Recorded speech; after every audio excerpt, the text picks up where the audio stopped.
मालकानगिरी जिला मोटू थाना अंचल में वेब चैनल सांबादिक सीएच नरेश हत्यार अनुसंधान हत्याकारी विरोध में तुरंत कार्यानुष्ठान ग्रहण कर दाबी नहीं बुधवार दक्षिणांचल राजस्व कमिशनर कार्यालय सम्मुखें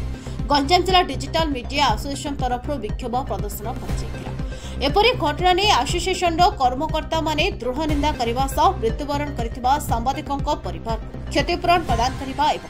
विभिन्न क्षेत्र में कार्यरत सांबादिक मानक सुरक्षा देवाई दाबी कर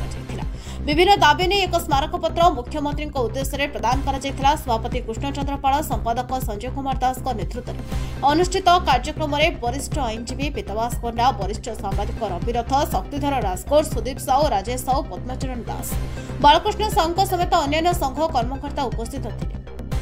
south bureau chief Sharachandra Nandak report Awaaz Odisha.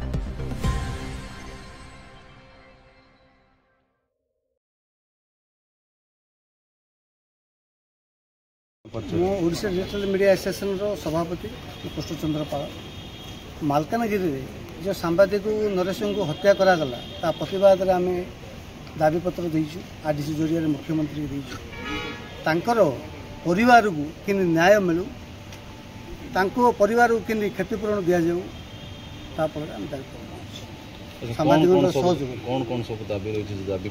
दाबी देचु आम 50 लाख टका परिवार को कि मिल तांको कि न्याय मिले घटना घटी को जगह देखो केवल मालकानगिरी नुह राज्यर विभिन्न स्थान में प्रति मुहूर्त में सांबादिक मैंने विपद संकुल अवस्था काम कर विभिन्न समय आक्रमण शिकार होती ये प्रथम घटना नुह जो सांबादिक जन को हत्या कलिकट में जड़े सांबादिक हत्या कराइला किंतु आश्चर्यर कथा हूँ जो राज्यस्तरीय सांबादिक संघ मैंने जो अच्छा निंदा प्रस्ताव ग्रहण करना आज अंतत गंजाम जिला डिजिटल मीडिया एसोसिएशन पक्ष प्रथम करी पदक्षेप नहीं स्वागत करी धन्यवाद देवी आउ ये जो सर्वोत्तम बर्तमान से कर निश्चित भाव में आशा करवा नरेश को जो हत्या निर्मम भाव हत्या कर न्याय मिल सांबादिक मान सुरक्षा राज्य सरकार जमी डाक्तर मान गोटे सुरक्षा कड़ा सुरक्षा आईन कर आशा करूँ दीर्घदिन दाबी रही सांबादिक मान गोटे कड़ा सुरक्षा आईन प्रणयन करेंगे और कार्यकारी करेंगे आशा करूँ। 50 वर्ष तलू विभिन्न समय सांबादिकों आक्रमण होती सांबादिक मारी दिया आपंकर गोटे मन थी छविराणी हत्याकांड होता प्रगतिवादी से कम करते प्रजातंत्र कम करते शतपति बलांगीर जीप खंडे मार दिया गया सांबादिकों को लगातार भाव में आक्रमण होती आम जो सांबादिक संघ मान आम चाहूँ सांबादिक सुरक्षा आईन करपर्यंत सुरक्षा आईन होनी केवल महाराष्ट्र गोटे सुरक्षा आईन होती से 50 लाख टंका देवे व्यवस्था कर तेणु ओडिशा सांबादिक मैंने दीर्घदिन धर अवहेलित बीजेडी गवर्नमेंट थे बीजेपी गवर्नमेंट भी अवहेलित अवस्था अच्छी कारण मुझे रेभेन्सा कॉलेज को जाइए मत सबू सांबादिक मैंने कटक भेटी कहले आज आमको पास दि जाए राष्ट्रपति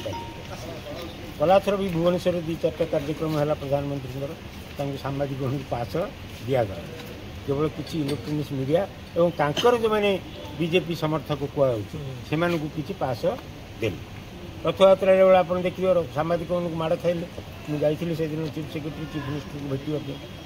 50,000 10-20,000 पास सब इनकी बांटी देली फल रथयात्रा घटना है प्रकृत सांबादिक मैंने रिपोर्टिंग करने माड़ खाई फेर तेणु यहाँ नुआ कथा नुहे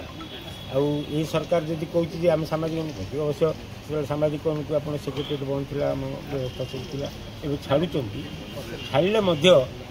गोटे व्यवस्था कर सांबादिक पुलिस हाँ बोली कहला ये जो कार्डटा अच्छी आप होम डिपार्टमेंट इसे दस्तखत कर मत सेक्रेटेरिएट छाड़िए ना नहीं जो हिसाब से मर्डर है तार तदंत हिसाब से शुणु तदंत जदि सरकार करेंगे उचित तदंत करूँ एवं न्यायोचित तदंत पाइबा सांबादिकों किसी पैसा ना कि बापा ना सब गरीब अवस्था साधारण अवस्था अच्छा सरकार जदि आपको टेकअप करेंगे भल भाव में निष्ठार सहित मुझे कहूनी सरकार खाली हफाजल्दी टेकअप कला निष्ठार सहित आपको टेकअप करके दबार कथा और आम गला सरकार बेले गोटे होता है व्यक्तिगत सांबादिक जो मरगे 4 लाख टंका दिया अंततः मुझे कहबी काली तो घोषणा कर 20 लाख से झीटा को देवे अंततः आमको 5 लाख टंका मिनिमम ସହାୟତା ଦିଆଯାଉ ଏବଂ ଏଥିରେ ଆମେ ସ୍ଥିର ହୋଇକି ରହିବା। ମୋର ଉଦ୍ବେଗ ଯେ ସାମ୍ବାଦିକ ୟୁନିୟନ୍ ମାନେ ଯେଉଁ ଅଛି ବଡ଼ ବଡ଼ ୟୁନିୟନ୍ ସେମାନେ ଯେଉଁ ବାହାରକୁ ଆସୁନାହାନ୍ତି ଆଠୁ ଆଉ ଇଏ କିଛି ଲଜ୍ଜାର ୟାଠୁ ତେଣୁ ସେମାନେ ଦାବି କରିବାର କଥା। ମୁଁ ପାଳବାବୁଙ୍କୁ ଧନ୍ୟବାଦ ଦେବି। ସେ ଯାହା ହଉ ଛୋଟିଆ ହଉ ବଡ଼ ହଉ ଏଠି ଏତେ ଲୋକଙ୍କୁ ଜମା କରିପାରିଛନ୍ତି ସେ ଧନ୍ୟବାଦର ପାତ୍ର। ମୋଟୁ ଅଞ୍ଚଳରେ ଆମର ଜଣେ ଡିଜିଟାଲ ମିଡ଼ିଆର ଜଣେ ସାମ୍ବାଦିକ ବନ୍ଧୁ ଯେହେତୁ ସତ୍ୟର ଉନ୍ମୋଚନ କଲେ ଏବଂ ସେଠି ଯେଉଁ ପ୍ରକାର ଅନ୍ୟାୟ ଅତ୍ୟାଚାର ହେଉଥିଲା ତାକୁ ଲୋକଲୋଚନକୁ ଆଣିଲେ ଦୁର୍ବୃତ୍ତମାନେ ତାଙ୍କୁ ହତ୍ୟା କରିଛନ୍ତି। ଆମେ ତା ବିରୁଦ୍ଧରେ ଆଜି ଆଦିଶୀଙ୍କୁ ଦାବିପତ୍ର ଦେଇଛୁ ଏବଂ ଅପରାଧୀମାନଙ୍କୁ ଗିରଫ ସହିତ ମୃତ ସାମ୍ବାଦିକକୁ ଉପଯୁକ୍ତ କ୍ଷତିପୂରଣ ଦେବା ପାଇଁ ସରକାରଙ୍କ ନିକଟରେ ଦାବି କରୁଛୁ। ଆଶା କରୁଛୁ ସରକାର ମିନିମମ୍ 50 ଲକ୍ଷ ଟଙ୍କା ପରିବାରକୁ ଦେବେ ଏବଂ ଅପରାଧୀମାନଙ୍କୁ ତୁରନ୍ତ ଗିରଫ କରିବେ।